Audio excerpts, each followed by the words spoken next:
అనారోగ్యం, ఉద్యోగం, వ్యాపారం అప్పులతో బాధపడుతున్నారా? వెంటనే జేకేఆర్ గురువు గారికి కాల్ చేసి అపాయింట్మెంట్ తీసుకోండి. హలో రామ్ గారు. హాయ్ నారాజు. మనిషి జీవితంలో ఏదైనా సాధిస్తే తృప్తి పడతాడు. కొన్నిసార్లు ఏమవుతుంది అంటే ఏది సాధించినా అది తృప్తిగా అనిపించదు. అంటే దానికి ఒక పారామీటర్ లేదా, మనిషి ఎందుకు అలా తయారవుతాడు.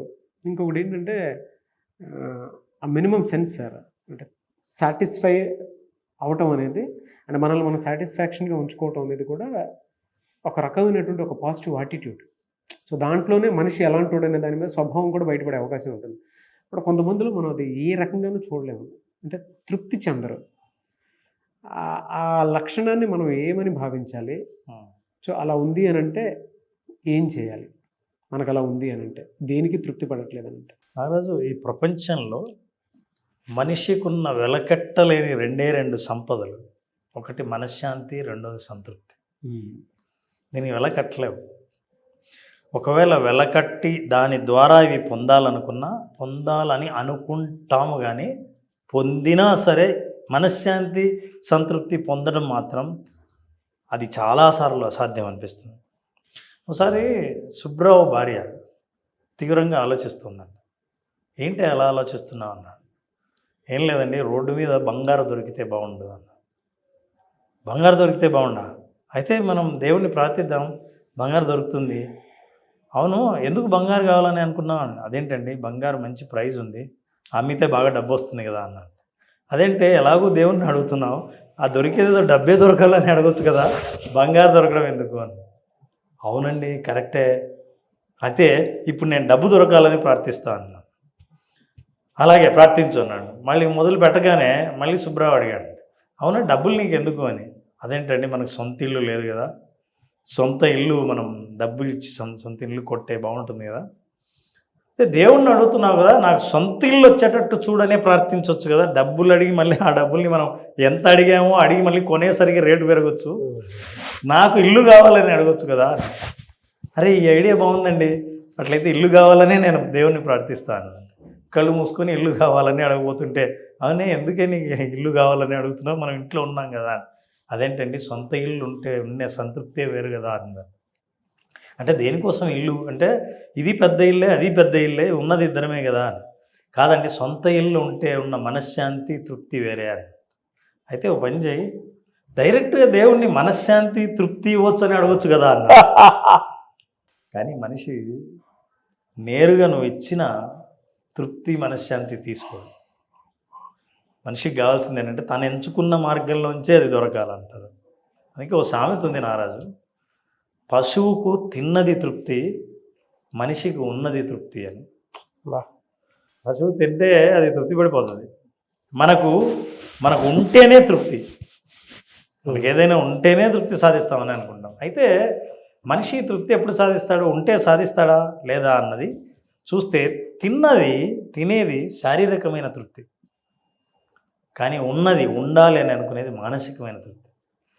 ఈ మానసికమైన తృప్తి అందరికీ కలగదు. అంటే తృప్తి అనేది మానసికంగా ఉండాల్సిందే తప్ప భౌతికమైంది కాదు. ఫర్ ఎగ్జాంపుల్, నీకు ఏం కావాలో నేను అన్నీ ఇచ్చినా నువ్వు తృప్తి పడతావన్న గ్యారంటీ లేదు. అవును. ముఖ్యంగా ఈ తృప్తి గురించి చాలామందిలో ఒక అపోహ ఉంది నారాజు.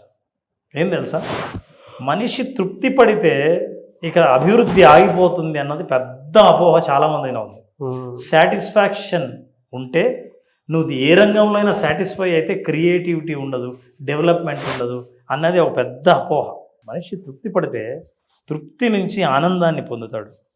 ఆనందం పొందితే పాజిటివ్గా ఆలోచిస్తాడు, ప్రశాంతంగా ఉంటాడు, మనశ్శాంతిని పొందుతాడు. అక్కడి నుంచి తనకి ఏం కావాలనుకున్నా ఆలోచించే స్థితిలో, మానసిక స్థితిలో ఉంటాడు. ఈ విషయం తెలియక అసంతృప్తితోనే మనం ప్రయత్నం చేయాలని అనుకుంటారు. అసంతృప్తితో మీరు ప్రయత్నిస్తే కావాలనుకున్న కోరిక రగిలేటట్టు చేసుకోగలరేమో కానీ సంతృప్తిని పొందలేరు మళ్ళీ. సో ఇది చాలా ఇంపార్టెంట్ మనం తెలుసుకోవాల్సింది. సో నేను ఏమన్నా అంటే, మనిషికి మెచ్యూరిటీ లేకపోతే సంతృప్తిని పొందలేరు. ఇమ్మెచ్యూర్డ్గా వస్తువుల విషయంలోనే మనం సంతృప్తి పొందాలని అనుకుంటే అది ఎప్పటికీ రాదు. ఒక్కొక్కసారి మనకు ఈ సంతృప్తికి సంబంధించి మానసికం కాబట్టి కొన్ని వాస్తవాలు అర్థం చేసుకోవాలి. అందుకే కొన్ని సామెత చెప్తారు నారాజు, గంగలో నీళ్ళు ఎన్నున్నా నువ్వు దోసిలిలో ఎన్ని తీసుకున్నావో ఆ నీళ్ళే నీవు. మొత్తం గంగ నీది కాదు. కుండలో ఎంత కూడున్నా నువ్వు తిన్న కూడే నీది, ఇంక మిగతాది నీది కాదు.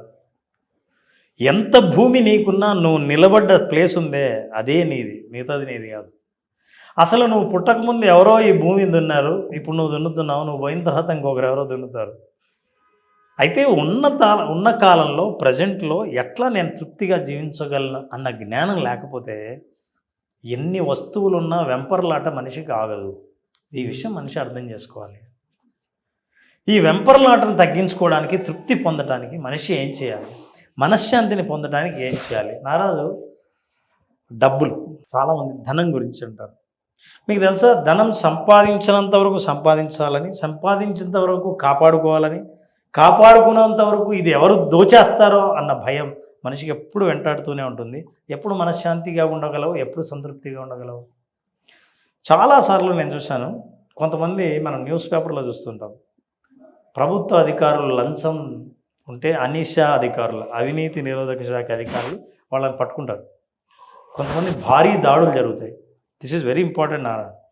దాడులు జరిగితే ఇంట్లో డబ్బులు ఎక్కడ దాచిపెట్టి ఉంటారంటే సోఫాలో, బాత్రూంలో దాచిపెడితే చాలా చోట్ల ఆ నోట్ల కట్టలు చెదలు పట్టి ఉంటాయి. మీరు అనుభవించవచ్చు కదా, కానీ అది మానసికమైన జబ్బు. డబ్బులు చూడాలంతే, మీరు వాడరు, తినరు, ఏం లేదు.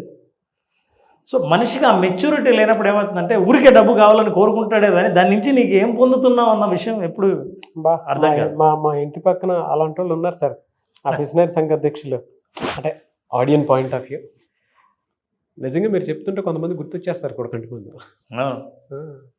భలే చెప్పారు సార్, మా ఇంటి చుట్టుపక్కల అలా కనీసం మాకన్నా ఇవ్వచ్చు కదా, మా చుట్టాలలో కొంతమంది ఉన్నారు, మాకన్నా ఇవ్వచ్చు కదా, మాకెవరు వాళ్ళు ఏం చేసుకుంటారు, వాళ్ళు అనుభవించరు, ఏం చేసుకుంటారు, ఏమో పోయేటప్పుడు నెత్తినేసుకుని పోతారా, కామన్గా మాట్లాడుకునేటువంటి ఇవి చాలా మందిలో చూస్తూ ఉంటాం మనం. అవును, తృప్తి ఉండదు.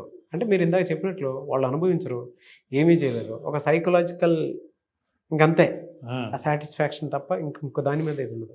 వాళ్ళు అనుకుంటారు సైకలాజికల్ సాటిస్ఫాక్షన్ అని, కానీ ఏం సాటిస్ఫాక్షన్ ఉంటుందంటే మనిషికి సంపాదనలో తృప్తి ఉంటుంది, కానీ ఆ సంపాదించింది ఏ పర్పస్సు, ఏ లక్ష్యం, ఇది ఎక్కడ ఉండాల్సింది ఎక్కడుంది అని మనకు తెలియకపోతే మనిషి ఎప్పుడు నిరంతరం పరుగు తీస్తూనే ఉంటాడు.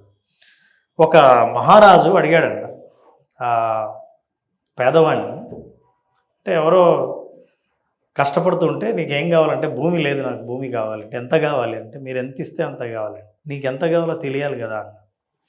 మీరు ఎంత ఇవ్వగలరు అన్నాడు. నేను మహారాజును, ఈ రాజ్యం అంతా నాదే, నేను ఎంతైనా ఇవ్వగలను. ఓ పని చేద్దాం, నువ్వు ఇక్కడి నుంచి పరిగెత్తు, సూర్యుడితో పాటు పరిగెత్తి ఎంత దూరం పరిగెత్తావో పరిగెత్తి మళ్ళీ ఎక్కడి నుంచి స్టార్ట్ అయ్యావో అప్పటి వరకు సూర్యుడు అస్తమించే లోపు ఎక్కడ స్టార్ట్ అయ్యావో మళ్ళీ అక్కడికి తిరిగి వస్తే ఎంత దూరం వెళ్ళి అక్కడి నుంచి రిటర్న్ అయ్యావో ఆ భూమి అంతా నీదే అన్నాడు. ఏం అవకాశం ఇచ్చావు అసలు, మళ్ళీ తిరిగి ఇక్కడికి రావాలంతే కదా. పరిగెత్తడం మొదలుపెట్టాడు. సూర్యుడు అక్కడెక్కడో ఉన్నాడు, మనం ఇక్కడున్నాం, సూర్యుడు అక్కడ ఉన్నాడని పరిగెత్తడం మొదలు పెడతాడు. పరిగెత్తాడు. సూర్యుడు ఎంతసేపు రావాలి, ఇటు వచ్చాడు, పైకి వచ్చాడు, మరే నాకంటే ముందు పోతున్నాడు, ఇంకా పరిగెత్తాడు. సో పరిగెత్తడమే కదా, నాకు తెలిసి ఒక 40-50 ఎకరాల కంటే పరిగెత్తిండను, ఇంకా పరిగెత్తామని నడినెత్తికి వచ్చాడు. మిట్ట మధ్యాహ్నం నన్నెత్తికి వచ్చేసరికి ఆ మధ్యాహ్నం అయింది, సాయంత్రం అయ్యేసరికి చీకటి పడేసరికి కదా అక్కడికి చేరుకోవాలి అని పరిగెత్తబోతున్నాడు. ఇంకొంచెం చల్లబండి అనుకున్నాడంట. సాయంత్రం 3 అయింది, ఇంకా పరిగెడుతున్నాను, అమ్మాయి వెనక్కిపోదామని. అప్పటికే అలసిపోయాడు. 3 దాకా ఉదయం నుంచి పరిగెత్తిన వాడు 3 నుంచి సూర్యాస్తమయంలోగా తిరిగి రాగలడా? ఎక్కడి నుంచి స్టార్ట్ అయ్యాడు? అక్కడే ఎక్కడో అలసిపోయి కూలిపోయి అక్కడే పడిపోయాడు. మనిషి దురాశ ఏంటంటే పరిగెడుతూనే ఉంటాడు. ఎక్కడ పరుగు ఆపాలో తెలియని వాడికి ఎట్లా తృప్తి పడాలో ఎప్పుడు తెలియదు. కానీ ఈ పరుగు చచ్చిపోయేంత వరకు పరుగు ఉండేవాళ్ళు చాలామంది ఉంటారు. సో ఈ విషయాన్ని మనం అర్థం చేసుకుంటే లైఫ్లో తృప్తి పొందుతాను. మానసికమైన తృప్తికి ప్రయోజనం ఏంటంటే నారాజు, నెంబర్ 1, మానసికమైన తృప్తి పొందినవాడు మనస్ఫూర్తిగా నవ్వుతాడు, ఆనందంతో పలకరిస్తాడు, ప్రశాంతంగా ఆలోచిస్తాడు. వాళ్ళ పలకరింపులో నిజాయితీ ఉంటుంది. అందుకే మనకి ఎప్పుడైనా సరే చిన్న ఊళ్ళల్లో, పల్లెటూళ్ళలో చూడండి, చిన్న జీవితం జీవిస్తూ ఉంటారు. అలాంటి వాళ్ళు ఊరికి వెళ్తే పలకరిస్తే వాళ్ళ పలకరింపులో ఎంత ఆత్మీయత ఉంటుందో మనకి.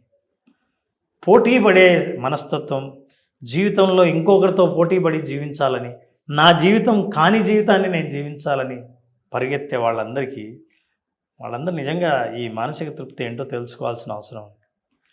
ఇప్పుడు తృప్తిని సాధిస్తే మానసిక ప్రశాంతత సాధించినప్పుడు ప్రశాంతత నుంచి మీరు కోరే కోరిక చాలా బలంగా ఉంటుంది. ప్రశాంతత నుంచి మీరు అనుకునే మనసులో అనుకునే ఒక కోరిక వాటికి బలం చేకూరుతుంది. అందుకనే మనిషి ప్రశాంతత, తృప్తి ఇవి రెండు పొందాల్సిన అవసరం ఉంది. పొందాలంటే నెంబర్ 1 ప్రస్తుతంలో జీవించడం నేర్చుకోవాలి. మైండ్ఫుల్నెస్ అంటాం.